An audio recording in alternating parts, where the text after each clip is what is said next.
Hello, everybody, and welcome back to the PBPolitical podcast. This is episode 78, and just wanted to jump on to talk about two big developments around the world. First being President Trump's conviction on 34 felony charges on falsifying business records. We're going to talk about what exactly those charges are, what it means, and also the political ramifications, what the voters have said, what President Biden has said about this issue. Next, we're going to talk about the Indian elections, which were earlier this week, and we're joined by Arnav Fotedar of PBPolitical to break those down, to talk about why we're talking about them, what happened, and why it's a little bit of a surprise, and what it means for the world at large. So thank you all for listening. You guys know where to find us: Instagram, Twitter, Facebook, everywhere, PBPolitical and share the episode with your friends and family, and thank you for listening, and enjoy the episode. So we wanted to start today's episode talking about President Trump's newest legal issues, this time becoming reality. President Trump has been found guilty on all 34 counts on falsifying business records. This was in connection with a hush money payment of $130,000 to adult film star Stormy Daniels in a bid to conceal the story of an alleged affair. So the 34 charges broken down. There was 11 charges for invoices for legal services, 11 charges for checks paid for legal services, so basically issuing these services and paying for them, and then 12 charges of ledger entries for legal expenses. So basically, that's just breaking down what the actual charges are, but that equals 34. And so again, just a little rundown of the situation. President Trump allegedly had this affair with Stormy Daniels. It was and then Stormy Daniels planning on leaking the story, whatever. This is in the run-up to the election of 2016, where President Trump defeated Hillary Clinton. But a news company bought the rights to the story in the belief that it was going to be published by the organization. Miss Daniels' team sold it, and then they killed the story, did not publish it. So it's kind of a hush, and then the hush money payments, the Trump team saying that if you don't talk about this, we're going to pay you X amount, and in this case, X is $130,000.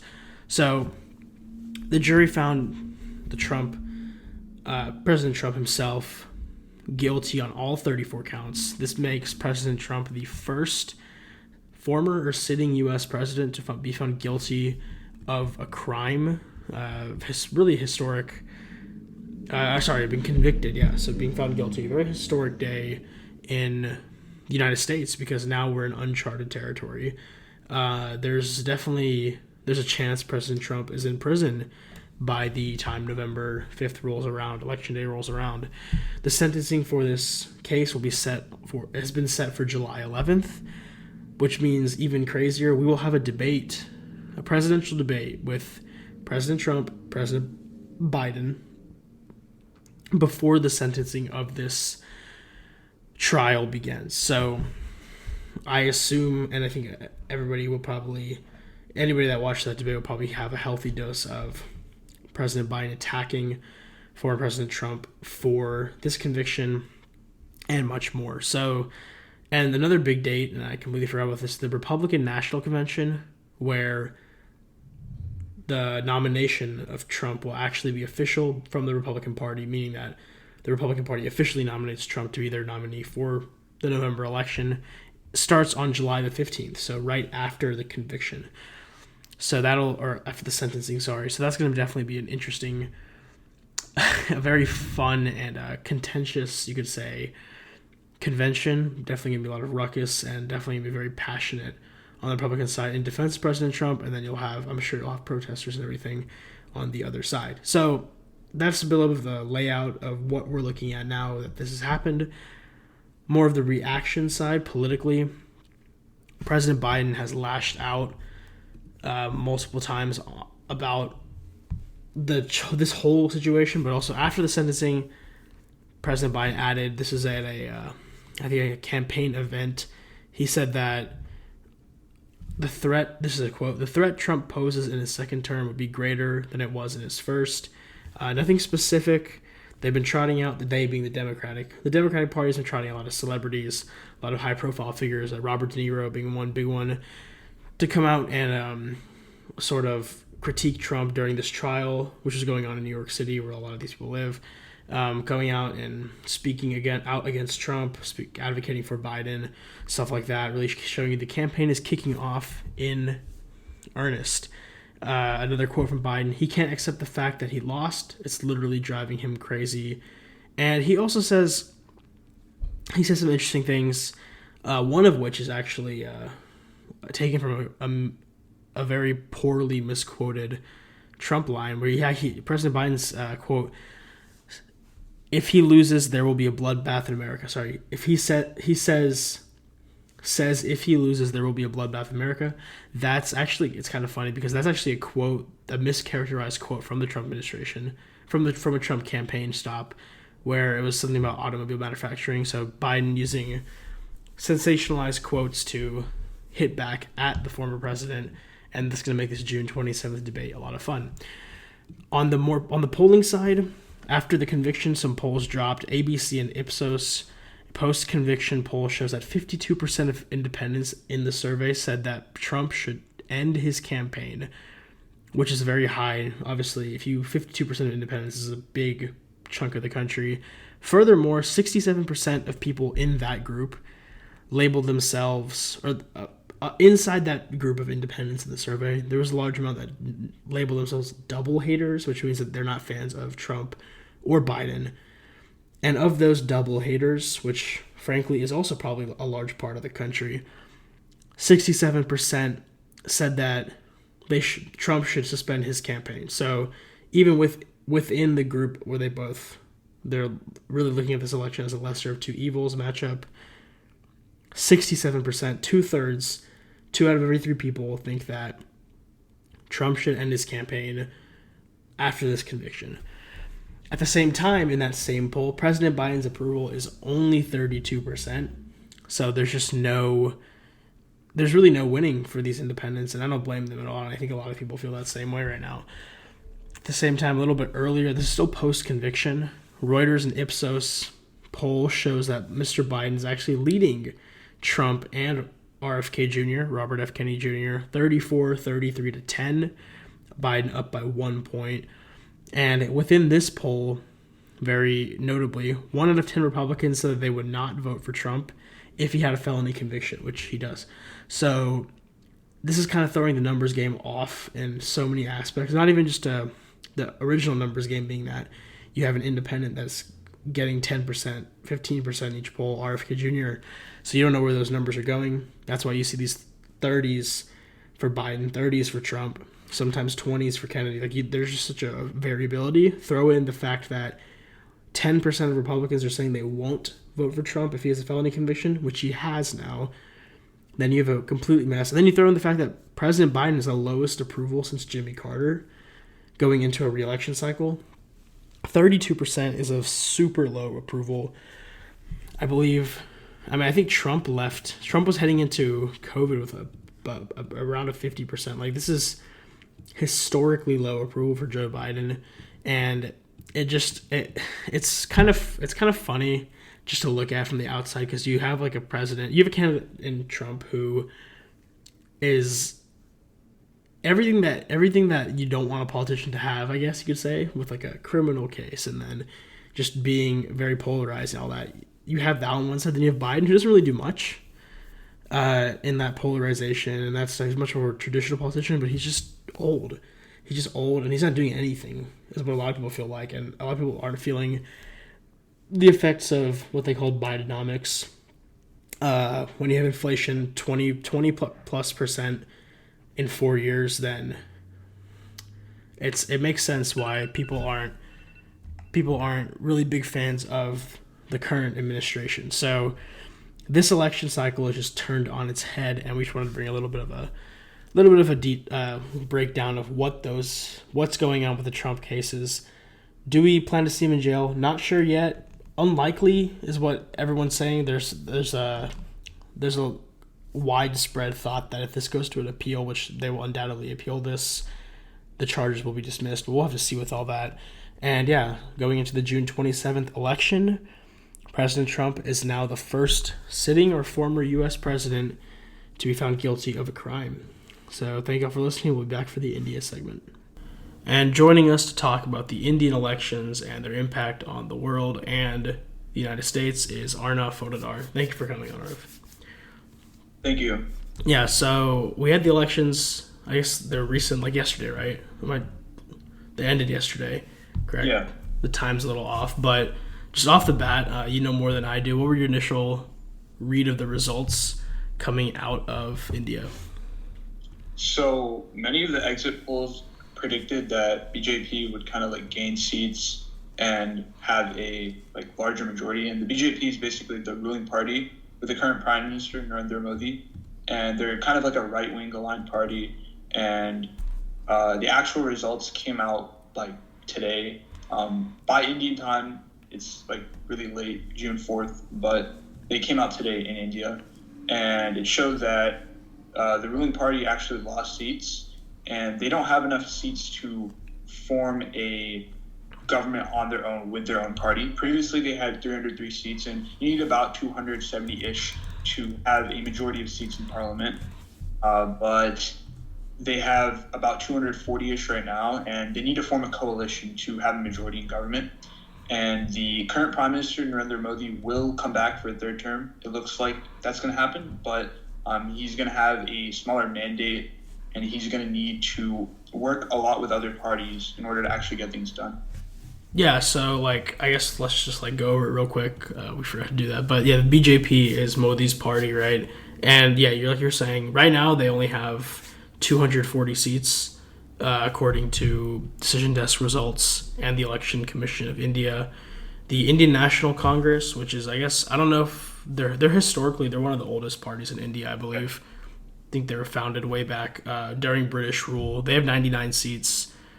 And yeah, there's a lot of parties, but yeah, so I guess I don't know how much of an expert you are on the ground India, and obviously you live in the US, but I guess do you think there's like a sentiment change on like the way BJP and Modi have been ruling the country? Because Modi remains one of the most popular world leaders in every single like international leader poll. He nears the top of those lists. So what do you think is spurring a little bit of the move away from the BJP? I think it's mostly like an economic thing. I feel like a lot of the upper class and upper caste like people in India are like still voting BJP, but I think it's mostly like the lower caste and like poor like voters. They feel kind of left behind, so they voted for Congress.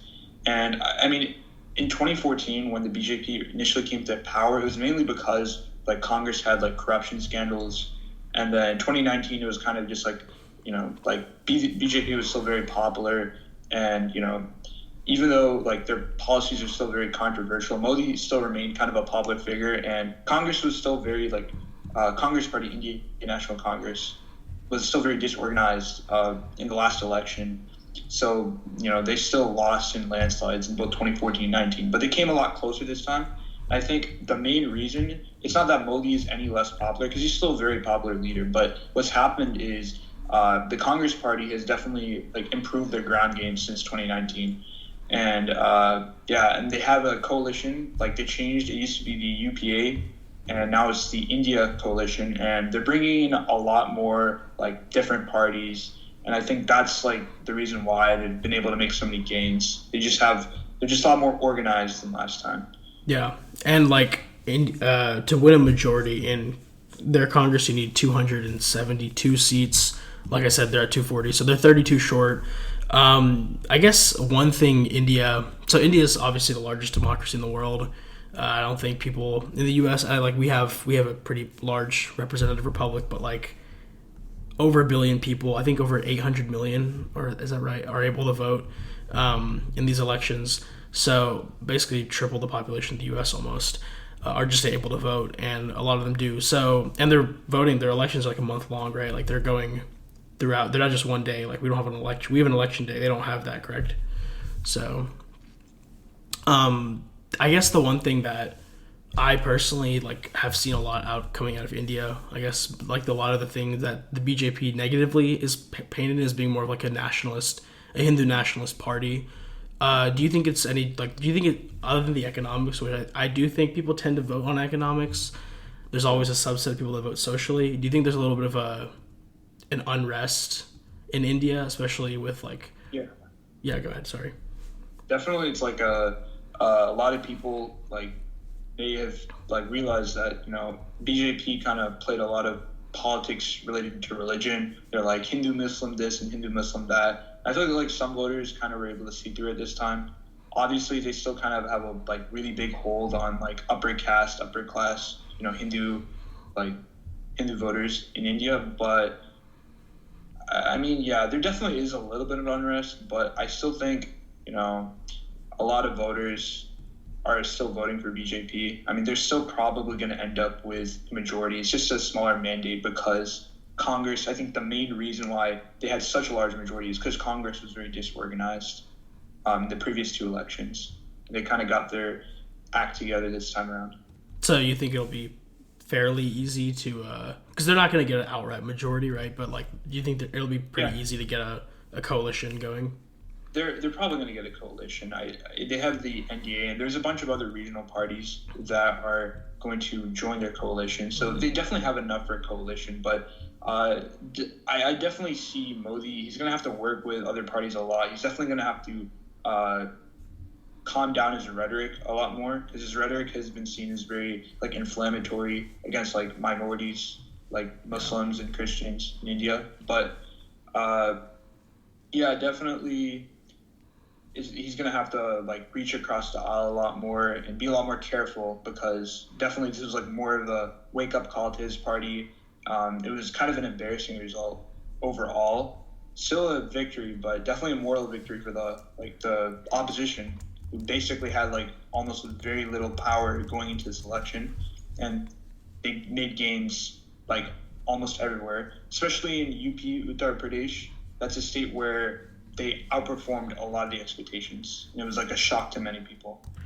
Yeah, and I think the one thing I kind of really wanted to talk about, because this happened, is like how it's a little bit of a worldwide shift in like kind of a more populist power increasing. You see a lot in Europe, like Spain, the Netherlands, two big Croatia, I think even Slovakia and stuff, like going into their last elections, like a lot of the European countries, and then you can see in the US kind of like a more hardline growth of conservatism, not necessarily a ruling party, but more of a growth in that direction across the world. And this is kind of funny because it's kind of like a rejection of that in India. So I thought that was kind of fascinating.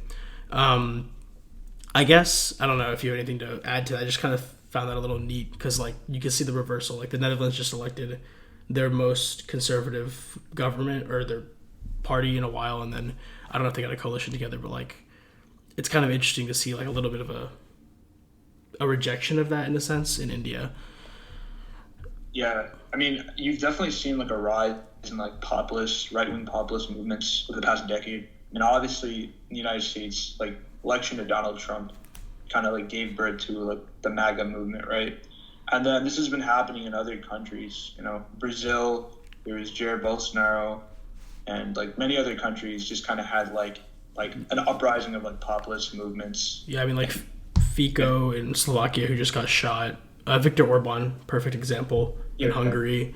Meloni in Italy. Those are all, yeah. I think the one, I guess like the last thing we should probably kind of go through is like, what do you think the India's been kind of, and I think rightfully so for them, they've started to try to carve out their own niche as like their own global power. They definitely have the manpower to be a global power. I don't know if they have it economically yet in terms of infrastructure, but they definitely could get to that point. What do you think? And obviously like things like the BRICS coalition and all of that have India in them, right? So like they're trying to carve out their own global niche, and also becoming a big importer of Russian oil, Russian gas during the war in Ukraine, sort of isolating themselves from the traditional West. So what do you think? Do you think there's going to be any change in Indian foreign policy in the extent that, like, do you think India under a more moderate Modi will be more pro-US, pro-China? Do you have any, or pro-Russia or anything like that? Do you have any, like, idea on that? I think it's still gonna mostly impact regional politics. I think India's still been a very like big ally with Russia for a very long time. They've kind of had that partnership, like that it's dated back decades. So like, if you think that like, I'm not really sure if they're gonna change their view on the Russia-Ukraine conflict very much. They're still a very big ally with Russia. It's not really gonna change much, even under like, even if the opposition party won. I still think India would still have like a lot of ties to Russia. That wouldn't really change. And they still kind of, as you said, like they've kind of distanced themselves from the West. But India is a little bit different in that sense. But yeah, I think most of the changes are going to definitely have too much of an impact on foreign policy. Even with Modi moderating, I think it's going to be mostly on regional issues such as like religion, his rhetoric, and how he's like a lot of the farmers' laws that he tried to pass and then he repealed because there was a lot of backlash to that. It's going to impact regional stuff a lot more for sure. Yeah, that makes sense. Yeah. Anything else you want to add? Anything that I missed? Not sure if there's anything else, but no. All right. Well, go ahead now.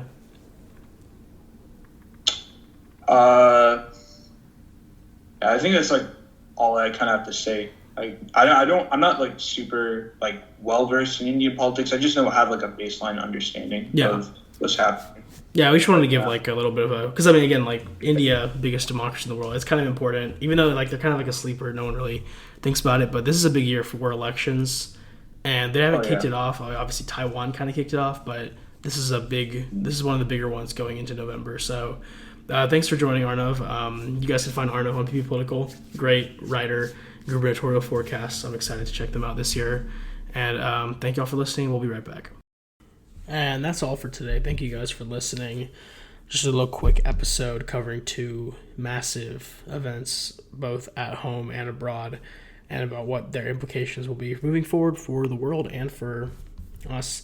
So thank you all for listening. You guys can find us at pbpolitical.com, pbpolitical.al on Instagram, Facebook, Twitter, and then pbpolitical on TikTok for all of the best nonpartisan news you can find. So thank you all for listening. If you guys have guest suggestions, you guys have ideas for content, anything, email us at info@pbpolitical.com. Thank you all for listening. I'm Eshan Pokhrel, and goodbye.